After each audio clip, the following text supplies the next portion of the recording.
Hello, everyone, and welcome to this week's episode of Fellowship in Essential Oils. Now, today in our episode, we're going to be talking about mischievous gnomes and fairies. And it seems as though they wanted to play around as we recorded today, and you may see me occasionally just drop out. And Liz does an amazing job in this episode of covering and continuing to talk while I try and reconnect, and it happened about 6 times throughout the whole recording. So we hope you enjoyed the episode. Please forgive any kind of unusual tweaks or dropouts, but let's dive in to our episode of Fellowship in Essential Oils. Hello, and welcome to this week's episode of Fellowship in Essential Oils. If I was a singer, today I'd change the words of that famous Enya song that goes, sail away, sail away, sail away. And I'd sing, Caraway, Caraway, Caraway. Because that is the theme song of our amazing essential oil that we're looking at this week. Today, we're looking at Caraway, Liz. Yeah, we are. I'm not sure how Caraway will feel about that being its theme song, but yes, an oil that I really like. It's one that I use a lot, but actually, in the research coming up to this, I found that there was just a little bit of something I thought about cake that wasn't right, and it's blown my reality to pieces. So let me talk about that first of all. As a child, I was taught that caraway is what you make simnel cake out of. And if you don't know what simnel cake is, it's eaten at Easter, and nuns used to take it to their mothers on Mother's Day. It was the only day they were allowed to go and see their families, and they would bake a simnel cake, and it had little balls of marzipan on the top. 11 balls of marzipan to represent the 11 apostles minus Judas, because he had been a betrayer, and then this beautiful spiced fruit cake underneath the marzipan. And yeah, I have always loved simnel cake. It's one of my favorite cakes, and I've always made it with caraway. But while I've been doing the research, everybody else says mixed spice, and Mary Berry says mixed spice, and I'm like, well, why isn't anybody loving caraway anymore? So let me talk a little bit about caraway first of all, about its digestive qualities.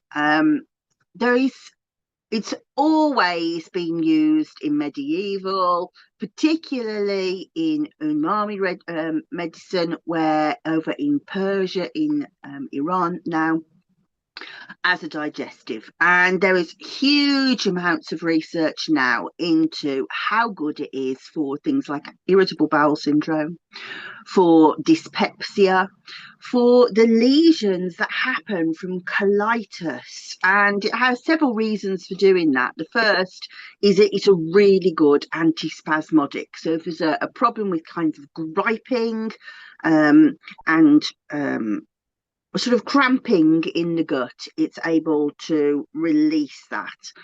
And part of that is because it's very good for trapped wind and flatulence.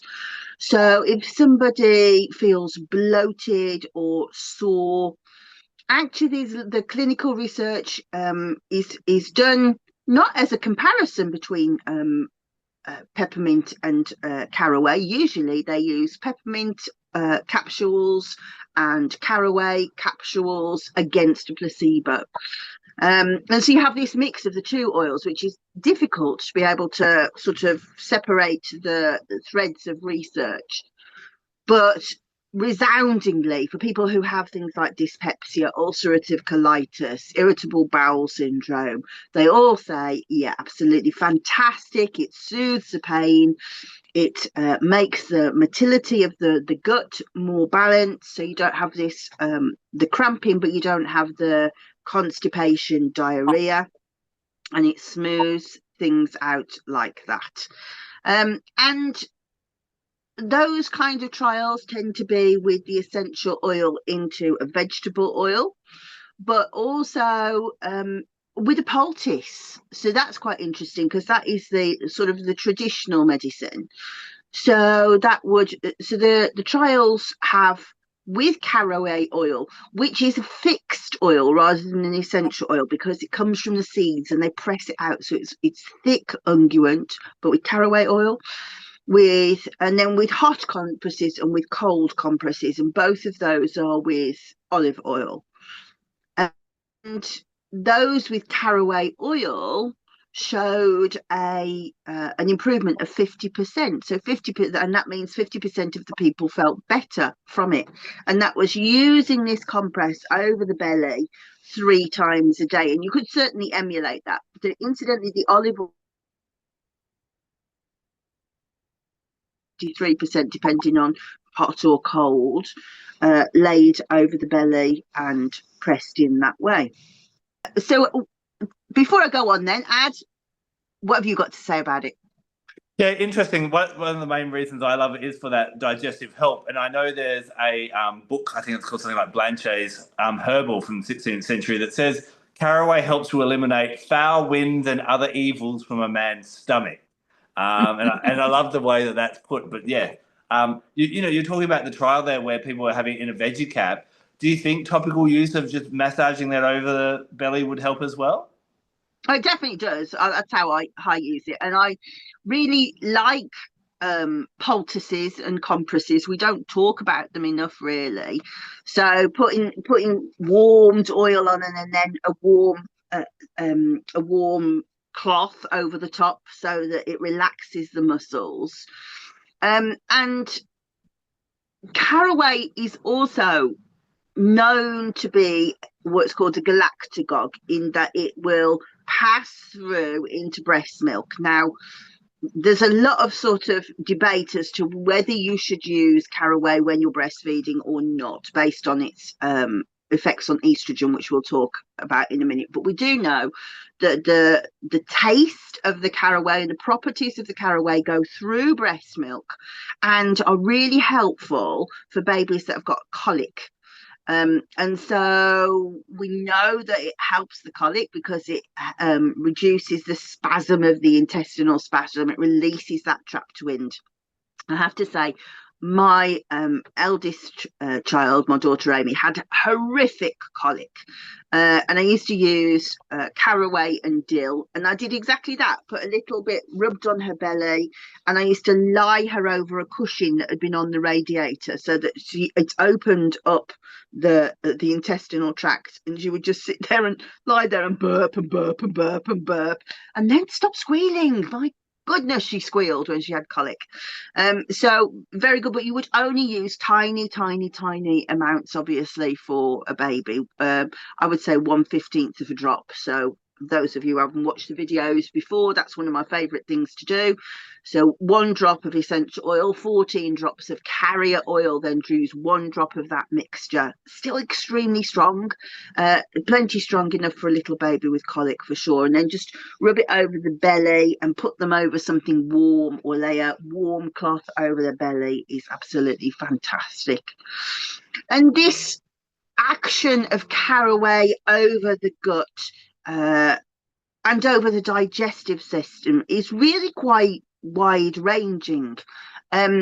Persian medicine, so ancient Iranian medicine, has always talked about it as an anti-obesity treatment. And it was a really interesting clinical trial that took the distillate of caraway, which I'll explain in a minute, and compared it with a placebo, which, not very helpful to us, was the essential oil of the caraway.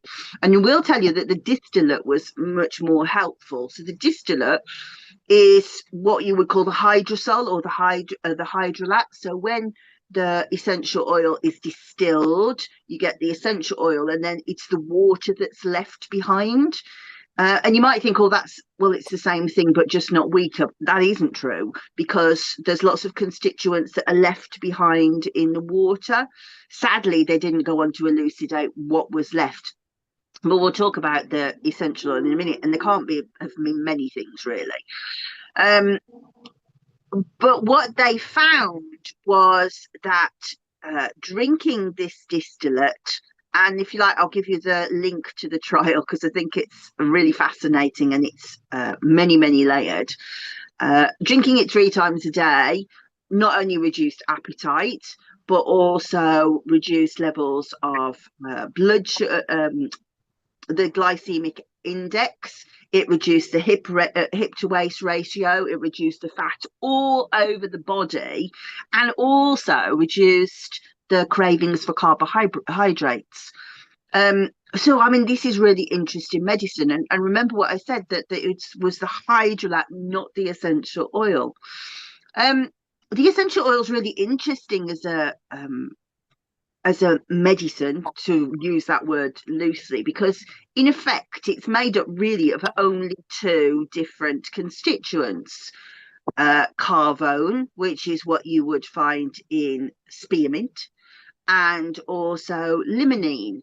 And there's lots and lots of work done on how best to distill carvone to get distill caraway to get the best balance of constituents.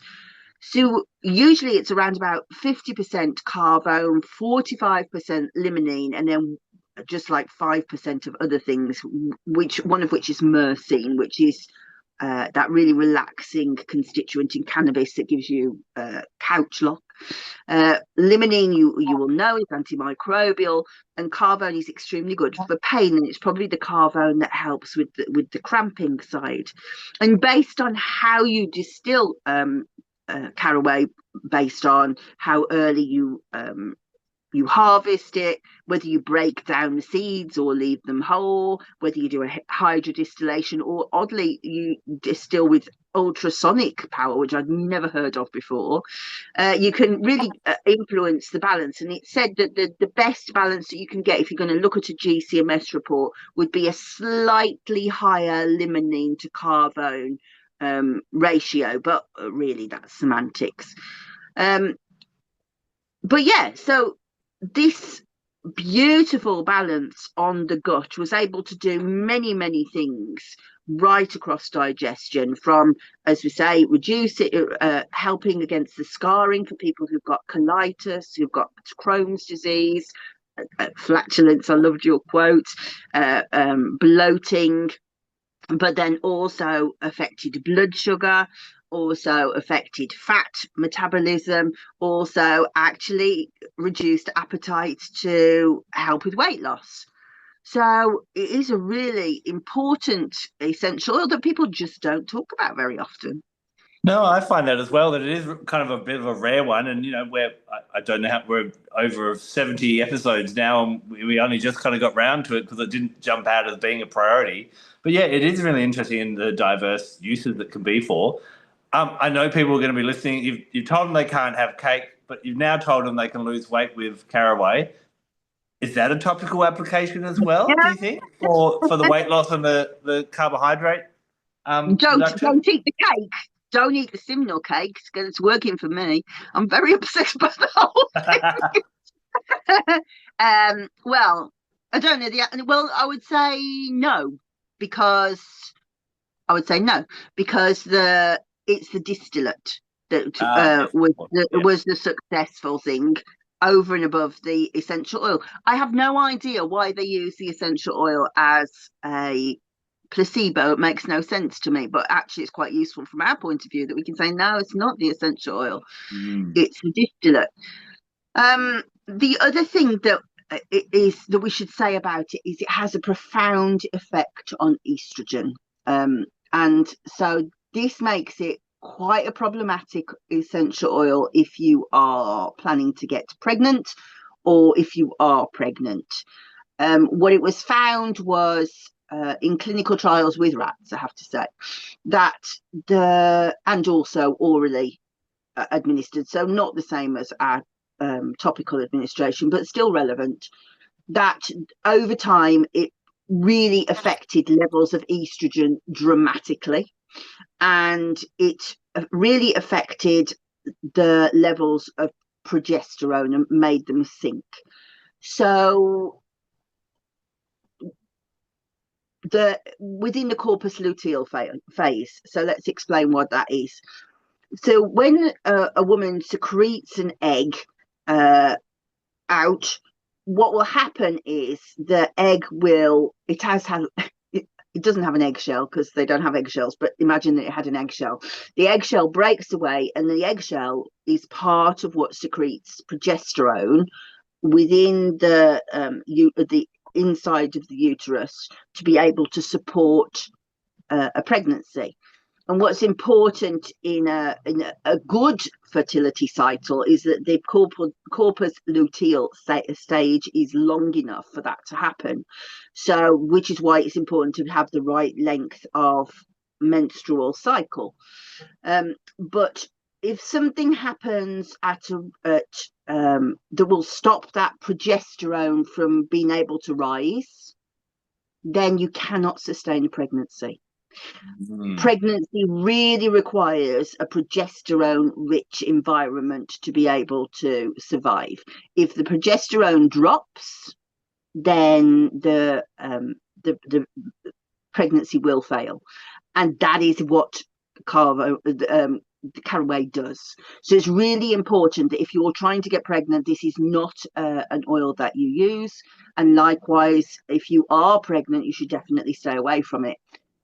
Then that brings us on to the more controversial thing of, do we use it for breastfeeding? And I would say to you, I wouldn't use it, use the essential oil for breastfeeding. I might, however, make a caraway tea. Because it's very easy to get caraway seeds, and they grow very readily in the garden. I can grow them here, although it is from a hot country, I can grow them here. And then just sort of pounding them and making them into a tea is really quite pleasant.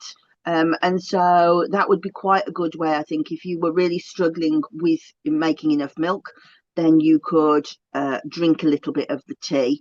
And as I say, use the tiniest little dilution on baby's belly for the cramping.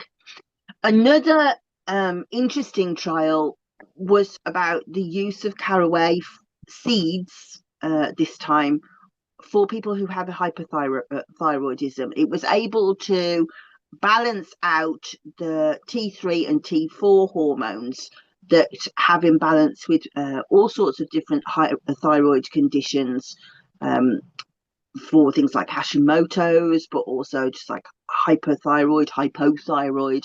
And they were able to show that caraway had a really good balancing effect on the thyroid. So I have to say, I think it is, I don't feel like I've been using it enough, really, in my diet. I don't know if you have seen that the culinary advice, the dietitian's advice from the World Health Authority, the organisation, I should say, is no longer that we have 5 a day. We should have 30 a week. And part of that is, you have your fruits, your vegetables, but also your spices and nuts and oils and all of that stuff. But spices is definitely an area which I think that we can really work with, culinary spices, to help. And this is just a great one. One thing that I haven't said about is how good it is for freshening the breath. And if you look at any kind of medieval herbal, they'll always talk about chewing a little caraway seed after dinner for fresh breath. And we'll start to talk about the magical and spiritual uses in a little while, but this thing of being able to keep somebody in love with you is a big thing with caraway, this idea of retention. And yeah, why, that's got to be a thing, hasn't it? Your breath smells better.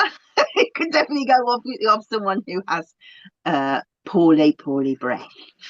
And the other nice thing that I came across, because I do grow caraway in the garden, and it's so pretty. It doesn't grow very tall. It has it's an umbelliferae plant. So if you can imagine what Queen Anne's lace looks like, or wild carrot, or fennel has yellow seeds, sort of wide sort of discs. It just has little white ones. And if you were to put it into a bouquet when you in Victorian England, that would have said, "I have hidden passion for you," which I think is rather lovely. It's so dainty, and I think its energy is dainty. I don't think it's like a big force field. I just think it's very gently, very good for colic, very good for poorly gut, very good for just balancing. It's very soothing and stroking. It's a lovely oil. I must What about admit, you? I've got a few little cards on Caraway in my deck, and you're pulling them out before I get to mention them. So Oh, yes, no, no, yeah, I know it's great for flatulence. That would probably be the number one. But yeah, that oral health, making a mouth rinse with either just caraway oil or adding a little bit of clove, which we know is great for oral health as well. If you're not too keen on the taste, you can throw a mint in there as well. But swishing that around. But I love that idea that this is an oil that, yeah, can protect fidelity or keep a lover interested in that way. So it becomes like a nightly practice. If you do your caraway mouth rinse and then you kiss your lover and magically, like you said, physically, hopefully you've got fresh breath. That's going to help. But magically, it has been renowned for helping to protect relationships really, really powerfully. Which is why I'm so annoyed about the simnel cake thing. I just don't understand why people have decided, oh, we're not using caraways anymore. Because that's definitely the way that I was taught that you make simnel cake. And Mm. that whole thing of you've got so you have like a fruit cake, then a layer of marzipan that's all prettily fluted round the side. Then you have the 11 apostle balls, and you put the under the grill, and you char a slightly charred marzipan. I just love some cake. But that's the whole thing, that you don't have Judas on there because he was a betrayer. And Mm. that is the medicine of caraway, that it's about fidelity, it's protecting your that you so the best way to describe it is most magical herbs are about attracting and repelling, right?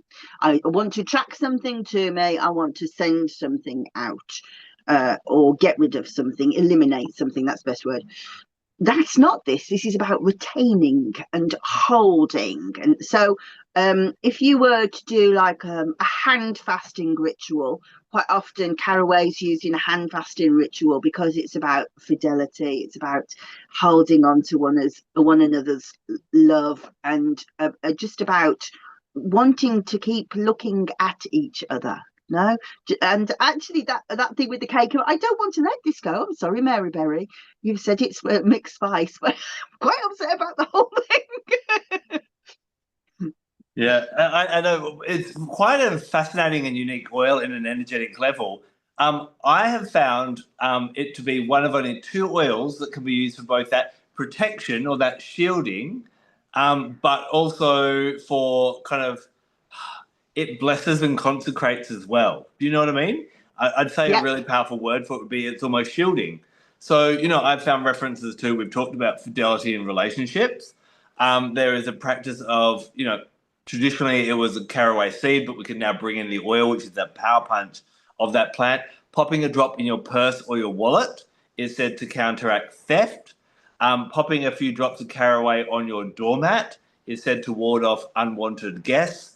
And one of my favorites, it is said if you're working with the Fey realms or the fairy realms or the earth elemental realms like the elves and the gnomes and that type of thing, this may be an oil that you want to steer away from because it is being used to repel both the Fey and the gnomes.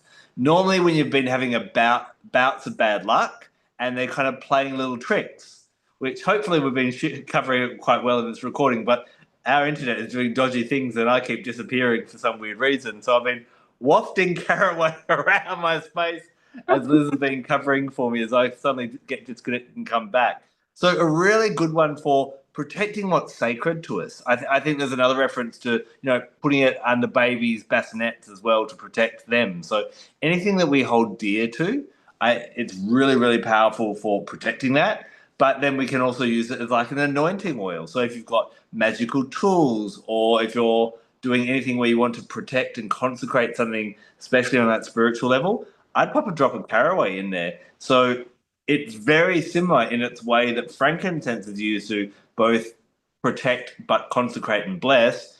Caraway is the only other oil I've found in the whole artillery of oils I work with that can do that as well. it's a very different energetic vibration, though. I'm thinking about what you said about the Fae. One of the reasons why you would repel the Fae is because people believed that the Fae stole away loved things and loved people. And so, yeah, that idea of repelling.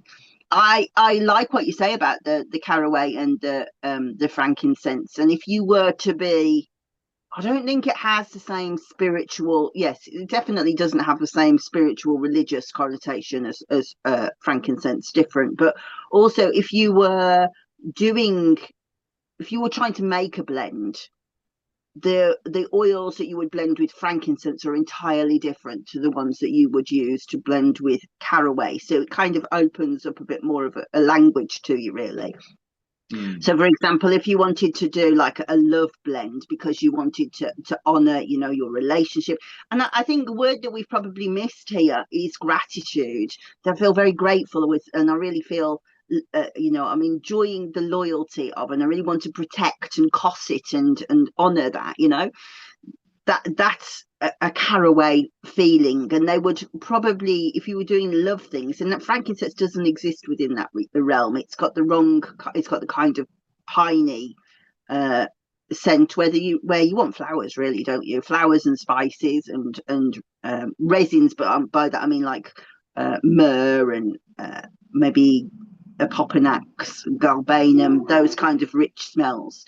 Whereas frankincense and caraway would just smell completely different to each other. And frankincense is very good for anything like, your cedars, your pines, those kind of lemons, citruses, those kind of things.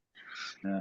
As you've been talking, I've been kind of thinking that frankincense kind of is for this protection and consecration for grand kind of acts, whereas caraway kind of works with those daily little inconveniences. Do you mean like, okay, someone steals your wallet, that's more than a daily inconvenience, but these little things that might go hiccups, it's kind of like our everyday one. And then if we need something a bit more big scale, then I'd go frankincense. Does that make sense? I think I would have to address that sort of like situation to situation. Yeah. To me, I would, if I was like to say grand scale, I would say, well, am I talking to the gods? There's nothing in caraway that says speaking to the gods, but No. within my household environment, what is important to me? What do I protect? What has relevance to me? What do I want to protect? What am I really grateful for? What do I really want to not let go of? Then those are caraway kind of things. Yeah, no, I think you summed it up well. And when we talk about, frankincense is a more like heavenly, godlike, or angelic kind of oil, whereas caraway is more the fae, the gnomes, the elemental beings, and plant spirits and things like that that we might want to, that might cause trouble and mischief and that type of thing. Does that make sense? Well, it does, but it's not an oil that I would think of using for the face. So I can't really speak to that. To me, it's more about just looking after what's important to you, just cosseting those things. Yeah. Yeah. I guess maybe historically, people, when things went wrong, they were like, well, oh, there must, like you said, it must have been a mischievous fairy that's nicked my For purse sure. and I can't find it anywhere. Do you know what I mean? Yeah. I'd use For that sure. For sure. for sure. Yeah. Yeah. And from my point of view, why would I ever want to repel the fae? I wouldn't want to be doing that ever. Oh, I know. But that's the thing, isn't it? So part of it as well is about intention, isn't it? About how you set your intention. Yeah. I'm just thinking this episode is not going too well. We're telling people no cake, no fairies. Like, I'm glad that we don't have shares in caraway oil because we would be no doing cake. well. We're not saying no cake. There is a caraway cake, but it's not Simnel cake anymore, and I don't understand why. I've actually never heard of the Seminole cake, and I have no idea what you're banging on about. So you're gonna have to make Oh me one my when I come goodness! visit later this year. I have to show you a picture even of the Simnel cake. It's so pretty. Oh, so it does sound nice. You've sold it well in that way. So now it's a digestive oil. I'm thinking you're going to allocate this as a solar plexus chakra. Yeah. Yeah. Yeah. I actually use it because of that. It protects things that are close to us, relationships, that we have an intimate relationship with. I actually quite like using it on the. Well, that's it then. He's gone. Okay, so yeah, I would definitely talk about using it solar plexus, mainly because of the effects on the digestion system. but also, actually, one thing that I didn't talk about is about how it's diuretic. It is very strongly diuretic, and it's proven to be diuretic without hurting the kidneys. So that's interesting as well. And the fact that it affects the reproduction would also sacral chakra to me. So those two areas, and I don't think that if I was to kind of go through, I would say, does it make me feel secure? Does it make me feel supportive? That's root chakra, not really. That's not really what I'm thinking about. So as I say, sacral chakra, genitourinary system, and also the effects on estrogen, that would be right for me. Solar plexus, yeah, wholly because of the digestion, but also, so then what does that mean to the emotional and spiritual realms? Well, solar plexus is about identity and about how you feel about yourself. And so that perhaps opens up a whole new realm of medicine that I wouldn't really have thought about. But I can see how you would feel like you want to make yourself feel more important. And also, well, why do I deserve to have that person, Mm. Mm. feeling more deserving about it too. So that's going up to sacral chakra. Heart chakra, like, it doesn't really feel like heart chakra to me. Doesn't really feel like communication particularly, not really about psychic abilities, not really about connection with the divine. So yeah, those two sort of lower ones, the sacral and the solar plexus for me. Yeah, gotcha. So what about astrology? Well, all of that would be liver stuff, which is Jupiter. I don't know. I sat ages thinking about this for ages and ages this morning. I don't know the answer to it, to be honest. Did you come up with an asteroid by any chance? No, for this one, for me, it's interesting. You say Jupiter, and my rebuttal to Jupiter would go like we were talking about that frankincense versus Caraway. Jupiter is so grand, and I just don't feel that it kind of has that That was my feelings grand. about it. It Yeah, almost has like a Mercury or possibly a Venus for its protection of things that we value, such as money and love. I would kind of. It feels like it should be more the personal planets than the larger scale planets. yeah, that seems reasonable to me, and I don't know the answer, to be honest. And I don't think Culpeper says, because that's usually the first place that I go to and then go, no, I disagree with that or I agree with that. I don't know the answer Well, to it, but I think Venus is probably a good call. yeah. I guess if people have an opinion on that, we'd love to hear that in the comments as well. And my final question, it sounds like you've been growing a greater appreciation for Caraway in the last, couple of weeks. Is it an oil that everyone should dive into and have a shot with, or is it just a nice to have oil? Actually, it's an oil that I've always used a lot. I like the taste, I like the smell. I think, yeah, I think, is it one that everyone should have? No, I don't think so. Not really. I think it does a lot of the things that other oils do. So if you were suffering, I think if you have like colitis, Crohn's disease, dyspepsia, then you need to be creating like a library of those oils, like peppermint, like spearmint, like dill, fennel, coriander seed, and caraway or cumin, all really good to sort of rotate for your medicines. But any more than that, I think no, I don't think anybody really needs caraway. But I do think that if you were doing perfumery, I think it would be a really interesting, a bit like cardamom, really. It has that kind of exotic note. It is kind of aniseedy to smell, but it's a bit more interesting than aniseed. So there's lots of different ways that you could use it there, but I wouldn't say no, it's one that everybody has to have. Yeah. Um, but I would recommend it to you. I like it. So true, so true. Anyway, let us know in the comments. Do you love this oil? Have you used this oil? Have we sold it to you, or are you just upset because you can't eat cake as much and enjoy it Yeah. anymore? We love hearing from you, and we love hearing about how you love your essential oils. We will be back next week when we dive into another amazing gift of Mother Earth. Until then, take care and blessed be. Bye bye.